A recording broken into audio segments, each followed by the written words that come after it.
if I think of all the sort of famous whistleblowers of my lifetime, you seem to be a fairly measured whistleblower in the sense that obviously,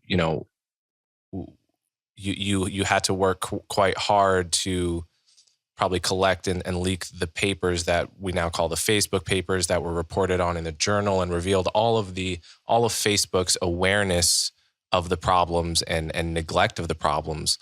But you've never gone as far as to really demonize, Zuckerberg or any of you've portrayed them as basically more or less psychologically normal people in an incentive structure that causes them to cause immense harm. And I've found that to be pretty interesting about you. How do you see yourself that way? And like, where does that come from?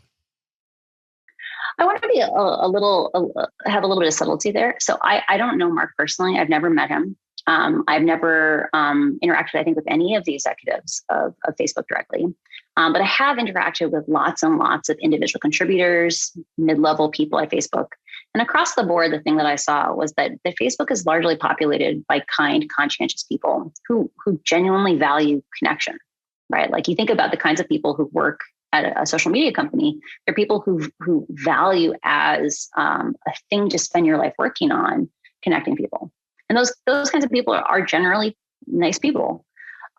The issue, though, is that there is an ideology inside the company that does not recognize power, and it doesn't recognize hierarchy or power differentials, right? It's obsessed with flatness.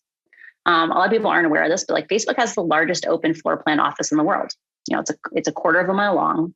It seats 5,000 people. It's so big, it takes like 10 minutes to walk to a 30-minute meeting if you're on opposite ends, 15 minutes maybe.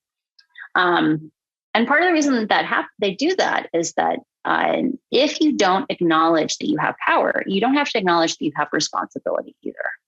And so Facebook often talks about this idea that they're just a mirror, right? That you see things and you're unhappy what you see on Facebook, but let's be honest, like there's always been bad things in the world. Like don't put on us that like you're now seeing things that you don't like. And the way I look at it is, we can come in there and say like Facebook is evil. Like we can do that. We can come in there and say that, but we steal from ourselves an opportunity to learn about how do organizational choices have real consequences. So Facebook didn't have to choose that as their ideology. They didn't have to have a system that valued kind of like, we could call it algorithmic governance over human governance, right? Like they have a system where as long as you move the metrics up, you can do whatever you want. Like they celebrate that in orientation. But like and that works. That worked for a long time for Facebook, as long as the metrics themselves don't become the problem. And I think the thing that Tristan has done a really good job of illuminating is that, we have been putting in the hands of private companies that are being evaluated on very narrow criteria. Like they've been measured on like how much profit do they make, how much money do they have to spend to get that profit. And when we have systems like that, those systems aren't optimized for, does it cause us joy? Does it actually make our community stronger or the world, more resilient? And so I think part of why I try to be so careful is I think a lot of the problems that I have outlined algorithmically, we see on other products, right? Like when I worked at Pinterest, a lot of people aren't aware of this, but Pinterest is not for women in other parts of the world. Like in the United States, it's like 80% women, 20% men, or at least it was when I worked there. But in other countries, it's only like 60-40. And the reason for that is when Pinterest was taking off in the United States, there wasn't gender in the model. Like it was largely built by guys, at least the algorithmic parts. They didn't even think gender was relevant. But it meant that when men showed up on the site, because a lot of the early users were women and they searched for something like shoes and they only saw women's shoes, they were like, oh, Pinterest isn't for me. But by the time they went abroad, they'd recognized they had this gender gap and they started actually making sure that there's things like gender in the model, and a lot more men connected with it as a result. These kinds of blind spots exist on lots and lots of issues, right? Like in the United States, we see the most sanitized version of Facebook that exists in the world.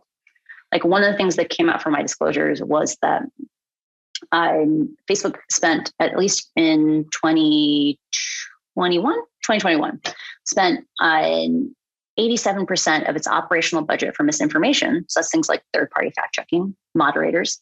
87% of that budget went to English, even though about 9% of users spoke English. There's probably 1 billion users in the world, largely in South America, in African countries, in Southeast Asia, where Facebook is the internet. Like, you don't get a choice to use Facebook or not use Facebook, because like Facebook went in there and bought the right to be the internet in those places. And they said, if you use Facebook, we'll pay for your data. It'll be free. But if you want to use the open internet, now you're going to have to pay for it yourself. And so those people use like the baseline version of Facebook. Like, Facebook has chosen not to build safety systems for them, but they also don't have a choice to leave the product because it is the internet. When part of why I don't demonize Facebook is I really don't. I think all the individual choices that led us to that scenario, it's really important to understand that they were choices so we can make different choices in the future, or so that other tech companies can potentially be more mindful in how they treat other countries when they go into those countries.